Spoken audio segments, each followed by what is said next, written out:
tá, tipo, colocando a responsabilidade em dia de, tipo, pô, tem que ir mais por ali, mais por aqui, tipo, não achar que é festa, que é oba-oba, que a gente não fala com ninguém. E eu tenho uma pergunta que pra mim eu queria muito fazer, porque quando você ia ser preso, você podia ir pra outro país. Eu, particularmente, teria ido. Eu falei, caramba, ser preso, perder a sua liberdade é a coisa mais preciosa que a gente tem na vida. Por que você não escolheu sair pra outro O país? Porque te ofereceram, né? querido Igão, é uma coisa. Eu jamais. Eu vou contar uma pequena história para vocês saberem o que eu estou falando. Minha mãe teve 8 filhos. Ela criou esses filhos sozinha, praticamente. Não foram poucas as vezes em que a gente não tinha o que comer em casa. Eu morava no fundo de um bar. O banheiro que a gente utilizava era o banheiro que os bêbados do bar utilizavam. Nossa senhora. Era lá que tinha que tomar banho minha irmã, minha mãe e nós. Eu tinha uma vontade de chupar chiclete de bola. Naquele tempo chamava de chiclete americano. Você não viveu. O pai de vocês, ou o avô de vocês, Quer dizer, não? sabe, aquele que fazia bola.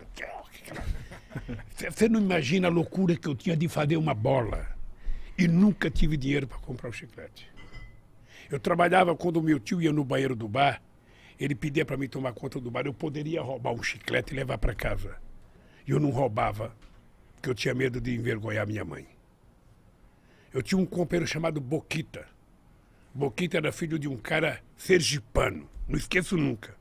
Esse Boquita mascava o chiclete dele o dia inteiro. Quando esse Boquita ia jogar fora, eu pedia para mim. Nossa senhora. Pedia. Não tenho vergonha de dizer isso, não. Pedia o chiclete borrachudo, sabe? Levava para casa, lavava ele, colocava um pouco de açúcar. Botava no congelador? E chupava um pouco. Tá?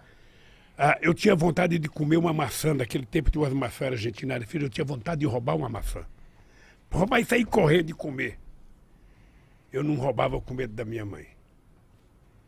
Sabe? Essa foi a educação que eu recebi da dona Lindu. Aí você não tem noção. Eu jamais imaginei na minha vida que eu ia sofrer o que eu sofri de ataque de corrupção. Com essa gente, com esses bandidos sabendo que eu não tinha feito. Então, eu poderia ter saído do Brasil. Eu poderia ir para outro país, eu poderia ter ido para uma embaixada, mas eu tomei a decisão de que eu tinha que ir para Curitiba, eu tinha que ir para a Polícia Federal. Eu precisava provar que o Moro era mentiroso. Eu precisava provar que a Força-Tarefa de Curitiba era uma quadrilha. E se eu fugisse, ia aparecer uma fotografia minha, ou fugitivo. E eu não tenho mais idade para isso, cara. Eu tenho um bisneta, eu tinha que honrar a dona Lindu. Então, graças a Deus, eu provei. Tô até hoje, perguntando para esse Moro, diga, tá, o que eu roubei? A sentença que ele deu para mim, sabe qual foi o crime que eu cometi? Qual? O crime é o fato indeterminado. Eu fui condenado por um fato indeterminado. Que esse sem vergonha não teve coragem de dizer. Ele poderia ter dito. Sabe? Então, é muito duro. É muito duro você estar na sua casa, junto com a sua família, e você vai à televisão ficar 20 minutos falando que você é ladrão. Falando que você roubou. Sem mostrar absolutamente nada. Então, isso foi muito duro. Eu jamais imaginei passar isso na vida, jamais. Essa é uma marca profunda que eu vou levar na minha vida, sabe? E eu ainda vou pensar bem, mas em algum momento eu vou processar, porque nem que for um tataraneto meu, quinquaraneto, sextataraneto meu, um dia vai ganhar um processo contra essa sacanagem que fizeram comigo. Você ficou quanto tempo nesse processo? Eu fiquei preso 580 dias. Mas o processo foi 4 anos de denúncia, sabe? E aí eu sou agradecido àquele pessoal que fez a vigília para mim em Curitiba, aquelas pessoas que ficaram lá, embaixo de chuva, embaixo de sol, sabe? Eles cantavam todo dia de manhã para mim, gritavam bom dia, presidente, boa tarde, presidente, boa noite, presidente. Boa noite, presidente, durante 580 dias. Então é uma coisa que marcou a minha vida. Eu saí da cadeia um outro homem, tive a graça de Deus de sair, sabe, para Cajacajanja, sabe? Ela morava em Curitiba, ela mandava uma comidinha para mim toda noite, sabe? Ela te conquistou pela comida. É, Nordestino, né? Conquistou mano? pela barriga. não, ela não deixava eu mandar minha roupa para lavar fora, ela queria ela levar para casa para lavar. Aí quando eu saí, eu falei, não tem outro jeito, eu vou casar com a bichinha.